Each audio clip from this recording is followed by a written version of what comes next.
ఈ పోలీసులు నాకేం చెప్తున్నారంటే కొండ పైన ఒక వ్యక్తి ఉన్నాడు. ఆ కొండ పైన అంటే అట్నే అక్కడనే కూర్చొని తపస్సు చేస్తూ ఉంటాడు.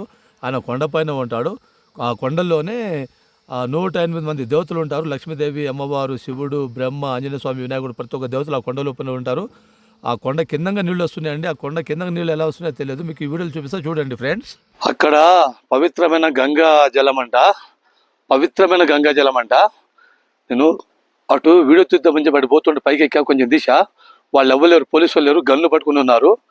ఆ గన్లు పట్టుకుని ఉన్నారండి, పోలీసు వాళ్ళు ఎవ్వలేరు. చూసారా, రాళ్ల పైన రాళ్ళు ఎలా పెరిచారో. బిల్డింగ్ పైన బిల్డింగ్ కట్టుకుంటారో మరి. ఏమో ఎవరి నమ్మకం వాళ్ళది, సర్లే, ఎవరు ఆనందం వాళ్ళది, ఎవరు సంతోషం వాళ్ళది. అయితేనండి భయ్య ఉరికొచ్చారండి పోలీసులు. విజిల్ గిట్టేశారు. వీడియో పెట్టాను చూడండి. విజిల్ వేశారు. ఇద్దరు పోలీసు వాళ్ళు పరిగెత్తుకుంటూ వచ్చారు గన్ను పట్టుకొని. రా విజిల్ వచ్చామని. ఇగో కనబడుతుందా కొండ? ఆ కొండను కూడా టచ్ అవ్వద్దంట. మరి అటు మెట్రోలు అయితే ఉన్న అటు సైడ్ నుంచి మరి చూద్దాం. అటైతే పోనివ్వట్లేదు. ఇలా వచ్చా నేను. పవిత్రమైన కొండ అంట. 108 మంది దేవతలు ఈ కొండలోనే ఉన్నారంట. చివర్లో కనబడుతుందా, చివర్లో గిత్త కొండ కనబడుతుందా చివర్లో. ఆ కొండలో ఒక మనిషి ధ్యానం చేస్తున్నాడంట ఎన్నో సంవత్సరాలుగా. ఇప్పుడు కూడా అక్కడనే ఉండి ధ్యానం చేస్తున్నాడంట. నాకు పోలీసు వాళ్ళు దాదాపు వాళ్ళందరినీ పిలిచి అడిగా, 6-7 పోలీసు వాళ్ళని అడిగా. వీడియో పెట్టాను చూడండి. దాంట్లో వాళ్ళకి చెప్తున్నారు. దాంట్లో ఇప్పటి వరకు మనిషి ధ్యానం చేస్తున్నాడంటే అసలు నాకైతే నమ్మబుద్ధి కావట్లేదు. ఈ కొండలో మనిషి ధ్యానం చేస్తున్నాడంటే అక్కడ మొత్తం మంచుతో నిండిపోయిందా? అదే కొండ నేను చెప్పేది. ఈ కొండల్లో 108 మంది దేవతలు ఉన్నారంట. విష్ణుమూర్తి, శివుడు, బ్రహ్మ, ఆంజనేయ స్వామి, వినాయకుడు, సరస్వతి తల్లి, లక్ష్మీదేవి తల్లి, కనకదుర్గమ్మ తల్లి, ఆదిపరాశక్తి తల్లి, 108 మంది దేవతలు మొత్తం ఈ కొండలో నివసిస్తున్నారంట. అసలు నాకైతే చాలా ఆశ్చర్యంగా అనిపించింది ఫ్రెండ్స్. ఇక్కడ ఆ బుద్ధుడు కూడా ఉన్నాడంట. మర్చిపోయా, బుద్ధుడు కూడా ఉన్నాడంట ఇదే కొండలో. ఇక్కడ ఈ ప్రదేశం అయితే చాలా బాగుంది. ఇక్కడ వాతావరణం, ఈ ప్రదేశం అయితే చాలా బాగుంది ఫ్రెండ్స్. మరి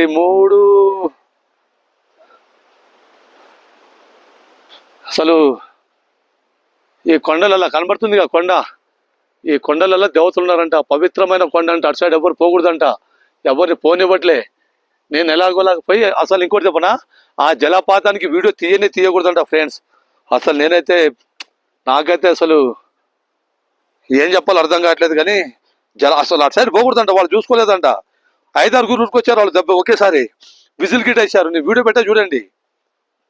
ఆ జలపాతానికి వీడియో తీయకూడదంట, ఫోటో వీడియో తీయకూడదంట. అసలు నాకది షాక్. అది ఎలాగనేది అసలు.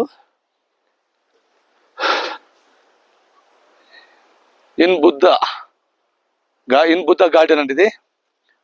లోపలికి అయితే వెళ్ళాం. అసలు నాకది ఇప్పటిదాకైతే అది అర్థం కావట్లేదు. జలపాతానికి వీడియో తీయలేదంటే అసలు నాకు అది ఇప్పటిదాకా అర్థం కావట్లేదు. పరిగెత్తుకుంటూ వచ్చారు వాళ్ళు గన్నులు పట్టుకొని, పోలీసు వాళ్ళు అయితే. ఎందుకంటే ఇంతకుముందు వాళ్ళతో మాట్లాడు కాబట్టి వాళ్ళు ఇంకా ఏమనలేదు. కానీ ఉరికొచ్చారు వాళ్ళు, పరిగెత్తుకుంటూ వచ్చారు. బుద్ధ విగ్రహం చూశారండి, చాలా పెద్దగా ఉంది ఇక్కడ ముక్తినాథ్లో, నేపాల్ స్టేట్లో వెలిచాడు ముక్తినాథ్ స్వామి, విష్ణుమూర్తి స్వామి. ఇంతసేపటి నుంచి చూస్తున్నాను ఫ్రెండ్స్, ఇక్కడ ఈ కొండ మీద ఎవరైనా కనబడతారా అని చెప్పేసి. నాకు 2 పక్షులు తప్ప ఏం కనబడలే. కానీ దీంట్లో కెమెరాలో కనబడు 2 పక్షులు జోడిగా పోతా ఉన్నాడు. మీరు బాగా అబ్జర్వ్ చేయండి ఫ్రెండ్స్. ఏ ఒక్కరైనా కనబడుతున్నారని చూడండి. ఈ కొండ మీద మనుషులు కానీ ఎవరైనా సరే కనబడుతున్నారని చూడండి.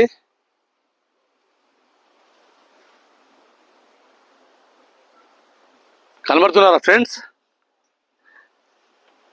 ఇది ఇక్కడ కూడా బుద్ధుడి విగ్రహం ఉంది, డొనేటెడ్ అంట. 3 ఉన్నాయి ఇక్కడ. అవతలైతే మొత్తం ఏమో మరి ఏంటో అర్థం కావట్లేదు నాకు. పైన ఆ తెల్లగా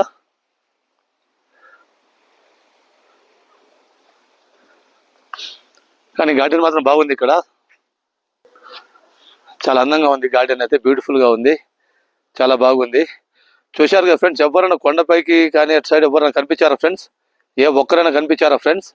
ఎవరైనా సరే కనిపించారా ఫ్రెండ్స్? అసలు ఆ జలపాతానికి వీడియో తీయకూడదంటే నాకు తెలియదు. ఆయన ఉరికొచ్చాడు, విజిల్ వేసాడు, గన్ను పట్టుకుని వచ్చారు వాళ్ళు. ఎంత పెద్ద గన్నులు పట్టుకుని వచ్చారు. నేను షాక్ అయిపోయా. తొందరగా ఇటు దిగు, అటు ఎందుకు పోయావని చెప్పి చెప్తున్నారు వాళ్ళు. నాకు తెలియదు కదా. ఫోటో కూడా తీయకూడదంట జలపాతానికి, అటు సైడ్ వెళ్ళకూడదంట. వీడియో పెట్టాను ఫ్రెండ్స్, అది ఒకసారి చూడండి, హైలైట్ ఉంటుంది ఫ్రెండ్స్. నేను ఇప్పుడు నాకే అసలు అర్థం కావట్లేదు, చాలా అద్భుతం అనమాట. కానీ డిలీట్ చేయమని చెప్తున్నారు వాళ్ళు. వీడియోని అయితే డిలీట్ చేయ బాబు అని చెప్పారు, సీరియస్గానే చెప్పారు. కాకపోతే ఇంతకుముందు వాళ్ళతో కలిసి వీడియో తీసాం కాబట్టి మరి అంత సీరియస్ అని చెప్పలేదు. ముందు వీడియో డిలీట్ చేయమని చెప్పారు. సరే సరే అని చెప్పేసి కామ్గా వచ్చేసాను. నేను కామ్గా పరిగెత్తుకుంటూ వచ్చేసా ఫ్రెండ్స్. ఏమో నా లైఫ్లో నేను ఇన్ని తిరిగిన యాత్రలో ఇదే ఫస్ట్ టైం నేను ఇలా వీడియో అటెందుకు వెళ్ళావు, ఆ జలపాతానికి వీడియో ఎందుకు తీస్తున్నావు అని చెప్పేసి వాళ్ళు చెప్పడం, నేను వినడం ఇది ఫస్ట్ టైం ఫ్రెండ్స్. నిజంగా అసలు నాకు అది అర్థం కావట్లేదు ఇప్పటిదాకా. మరి ఎందుకంటే 108 మంది దేవతలు ఈ కొండలో ఉన్నారంటే, నా వెనకాల కనబడుతుంది కొండ, అదంతా చాలా అది పెద్దది ఆ పర్వతం. అందులో 108 మంది దేవతలు ఉన్నారంటే వాళ్ళే చెప్తున్నారు ఫ్రెండ్స్, నాకు తెలియదు. వాళ్ళని అడిగేట సంగతి అని చెప్పేసి వాళ్ళే చెప్పారు ఇలా 108 మంది దేవతలు ఈ కొండలో నివసిస్తున్నారు. ప్రతి ఒక్క దేవతలు ఈ కొండలో నివసిస్తున్నారు. ఇప్పటికీ ఆ కొండ పైన ఒక మనిషి ధ్యానం చేస్తున్నాడు. ఎవరైనా చెయ్యగలరు అలాగా? ఎంత భక్తి ఉండాలి, అతను దేవుడి బిడ్డే కదా, భగవంతుడి బిడ్డే కదా. వాళ్ళు చెప్తుంటే నాకు ఓహో, నేనైతే మర్చిపోయి అసలు ఆ మాటలు విని నాకిట అక్కడ వెళ్ళి ధ్యానం చేయాలని ఉందిలే, కానీ అంత శక్తి అంత భక్తి ఉంది, కానీ మరీ అంత భక్తి కావాలి.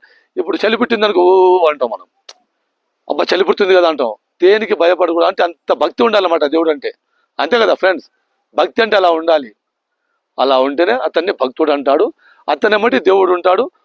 అలాంటి వాళ్ళకు దేవుడు కాపాడుతూనే ఉంటాడు. ఎందుకంటే అతని మైండ్లో దేవుడు తప్ప వేరే ఆలోచన, డబ్బు, ఇది అది ఏది మైండ్లో ఉండదు కదా. ధ్యానం అంటే ఏంది? దేవతలు మాత్రమే ఈ లోకంలో ఉంటారు. ఈ లోకంలో ఉండేది విత్ ఓన్లీ దేవతలే, వాళ్ళు తప్ప ఎవరు ఉండరు. దాన్ని భక్తుడు అంటారు. ఇప్పుడు కన్నప్ప అంటారు చూసావు, కన్నప్ప లాంటి భక్తి అనమాట. కన్నప్ప లాంటి భక్తులు అలా ఉండాలన్నమాట. నేను సినిమా చూసి చెప్పట్లే, యాక్చువల్గా కన్నప్ప అంటే నాకు సినిమా చూసిన తర్వాత అర్థమైంది. ఏది ఇప్పుడు వచ్చిన సినిమా కాదు, పాతకాలం సినిమా. కృష్ణరాజు గారి సినిమా చూసినప్పుడు కన్నప్ప అని చెప్పి అప్పుడు విన్నా చిన్నప్పుడు. ఆ తర్వాత అలా తెలుసుకుంటూ వచ్చింది. భక్తుడు అంటే కన్నప్ప టైపులో ఉండాలి. అలాగే ఇక్కడ ఒక భక్తుడు ధ్యానం చేస్తున్నాడు అంట. కానీ హ్యాట్స్ ఆఫ్ కదా, గ్రేట్ కదా ఫ్రెండ్స్. అలా ఉండాలి. సరే, అంత భక్తి మనం చేయకపోయినా, అంత భక్తి మన దగ్గర లేకపోయినా భక్తి అయితే ఉండాలి. దేవతలంటే పూజించాలి, భయపడాలి. భయం లేకపోతే మనం మనుషులేమో కాదు. మనిషి అన్న వాడికి భయం అనేది ఉండాలి ఫ్రెండ్స్. కుక్క చూడండి ఒకసారి ఎలా ఉంది, అమ్మో చూస్తుండే భయపడుతుంది. ఫ్రెండు గుండె గుడ్డు కంటుంది. ఫ్రెండ్ కుక్కలంటే చాలా ఇష్టమే, కానీ ఆ చూసే చూపుకు మొత్తం అరుస్తాయి కదా అని, అరుపుకే భయం అయితే. ఫ్రెండు మనిషికి భయం భక్తి అన్నీ ఉండాలి. దేవుడు అంటే భయం లేని వాళ్ళు మనుషులే కాదు. అహంకారం ఉండకూడదు, పొగరు ఉండకూడదు, మనుషులకి హెచ్చుడు ఉండకూడదు. ముఖ్యంగా నేను చెప్పేది అది. దేవుడు అంటే భయం ఉండాలి. దేవుడు అంటే భయం భక్తి ఉన్నవాడే మనిషి నాకు తెలిసి. అది ఉంటేనే భగవంతుడు సల్లా కాపాడుతాడు మనుషుల్ని, మనల్ని. అది లేకపోతే ఇంకెందుకు ఫ్రెండ్స్. అయ్యో, నేను కుక్క సైడ్ వచ్చాను, మళ్ళీ కుక్క సైడ్ వచ్చా ఫ్రెండు.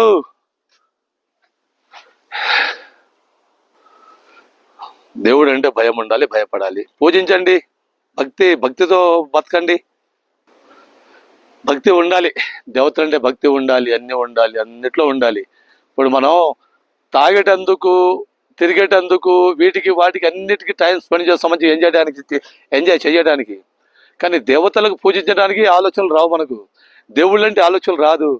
స్టైల్ కొట్టడం, సరే ఏమంటాం, అన్నిటికీ ఆ దేవుడు ఉండు. కానీ మారండి, ఇప్పటికైనా మారాలి. మారితేనే మనం మనుషులం. దేవుడు గుండెల్లో ఉండాలి. 24 గంటలు మనం దేవుడిని పూజించకపోయినా పొద్దున ఒక గంట సేపు, మధ్యాహ్నమైన సాయంత్రం ఒక గంట సేపు దేవుడు అనేవాడు దీంట్లో ఉండాలి. దేవుడు అనేవాడు దీంట్లో ఉంటే మనకు అంతా మంచి జరుగుతుంది.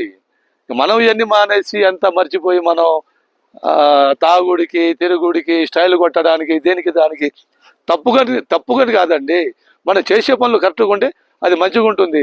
చేసే పనులు కరెక్ట్గా లేకపోతే ఎవరికైనా, మీకైనా బాధ అనిపేదా? ఎదటి వాడు ఇలా చేస్తున్నట్టే మీకు కోపం రాదా? ఎవరికైనా అంతే ఫ్రెండ్స్. అలా నేను చెప్పేది మంచిగా, చెడుగైతే కాదు. ఓకేనా ఫ్రెండ్స్? ఇంతటితో ఈ వీడియో ఎండ్ చేస్తున్నా ఫ్రెండ్స్. ఇంకా మంచి వీడియోతో మీ ముందుకు వస్తాం ఫ్రెండ్స్. లైక్ చేయండి, షేర్ చేయండి, సబ్స్క్రైబ్ చేసుకోండి ఫ్రెండ్స్. ఓకేనా? Okay bye, thank you.